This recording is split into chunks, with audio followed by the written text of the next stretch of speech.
তখন রাত 4:15 মসজিদের মাইকে ফজরের আজান হচ্ছে। আমি যখনই উঠতে যাব তখনই আমি খেয়াল করলাম আমার পাশ দিয়ে একজন শুয়ে আছে।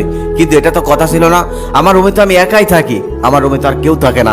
তখন আমি খেয়াল করলাম হালকা আলোতে লোকটাকে দেখতে আমার মতোই। আমি অবাক হলাম, অনেক বড় একটা শক খেলাম, সবাইকে ডাকাডাকি করতে লাগলাম, কিন্তু কেউ আমার কথা শুনতেই পারলো না।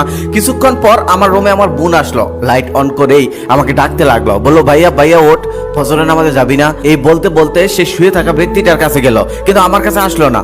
আমি খুবই অবাক হলাম, আমি রাগ করে বললাম, এই আমার পাশে এটা কে শুয়ে আছে আর তুই তাকে কেন ভাইয়া বলছিস? তুই আমাকে দেখতে পারতেছিস না? তবে সে আমার কথা কোনো কর্ণপাতই হলো না। আমার পাশে শুয়ে থাকা মানুষটার শরীরে হাত দিয়ে এসে চিৎকার করে কাঁদতে লাগলো। ঠিক তখনই বাবা মা দৌড়ে আসলো, বাবা মা এসেও চিৎকার করে কাঁদতে লাগলো।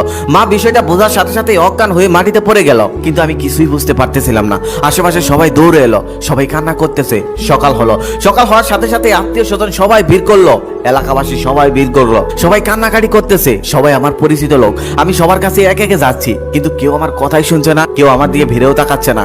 সবাই ওই লোকটাকে নিয়ে ব্যস্ত, যে লোকটা আমার মতো দেখতে। আমি বুঝতেছিলাম না এগুলো কি হচ্ছে। আমি তখন একটা জিনিস ভেবে অবাক হলাম, গতকাল আমি অসুস্থ ছিলাম, আমার হালকা জ্বর ছিল, ঠান্ডা ছিল, কিন্তু আজকে আমার মনে হচ্ছে আমি পুরোপুরি সুস্থ।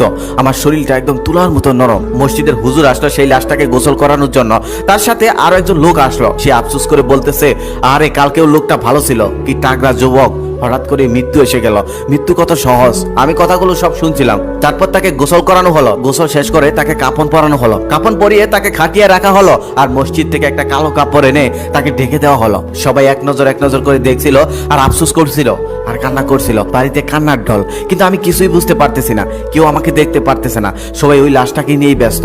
মা তো সেই অজ্ঞান হয়ে আছে কালকের থেকে, জ্ঞানী ফিরতেছে না। তারপর লাশটাকে নিয়ে যাওয়া হলো ঈদগাতে, সেখানে জানাজার জন্য।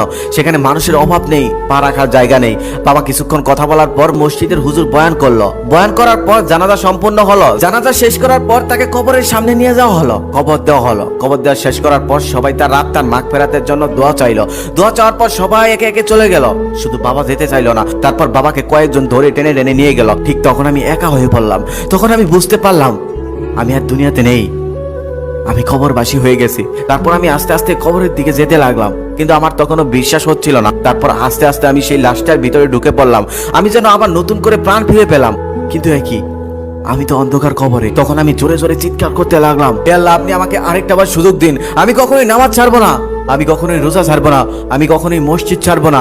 একটু পরে মুনকার নকির আসবে, তারা প্রশ্ন করবে, আমি তাদের প্রশ্নের উত্তরে কি দিব? আমার তো কিচ্ছু জানা নেই। হে আল্লাহ, আপনি আমাকে আরেকটা বার সুযোগ দিন।